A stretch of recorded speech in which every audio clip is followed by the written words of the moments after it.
मलाही मोठा टेन्शन येऊन राहिला का बापा पजू कायच्या? अरे माणसाची रोजी पाहिला हिंदमी 3.25 आहे का? हा? ते ह्या मा बायकोला नेट लागते तर 5,000 रुपये महिन्यानं बाय ठेवलं कामधंदा करासाठी. कायचा काम धंदा? हा का स्वयंपाक करणे झाडझूड करणे.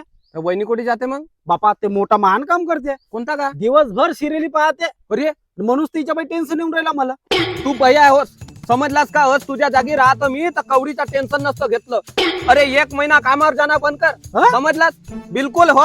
म्हणजे का ठेका घेतलं का माणसानं कामावर जाणे? म्हणजे माणूस तपणीमध्ये कामावर जाईल तर माणसाला काही आधार आहे का? नाही नाही ना. बाई घरामध्ये घरचं भांड चांगला सावलीमध्ये करते हो तरी बाईला दुसरा आधार लागते. भांड घासली वाली बाई बाई म्हणजे माणूस तपणीमध्ये राबून खाणारी पैसा आणल, तिच्या कामवालीचा पैसा द्याल. मग म्हणून त्याच्यासाठी तू महिनाभर कामावर जाऊ नको.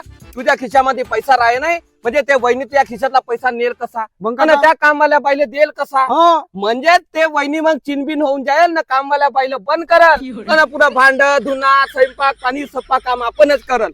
याच्यानं कसा तुझ्या घर नाही का सुधरून जाईल. म्हणजे वहिनी सुधरून जाईल, तुझा पैसा सप्पा वाचून जाईल. वाचल वाचल. मग बापा, तुला बहुत दिमाग आहे का पजू भाऊ? बापा तर मी भंडारा जिल्ह्याचा अध्यक्ष नसे घरपोट संघटनेचा.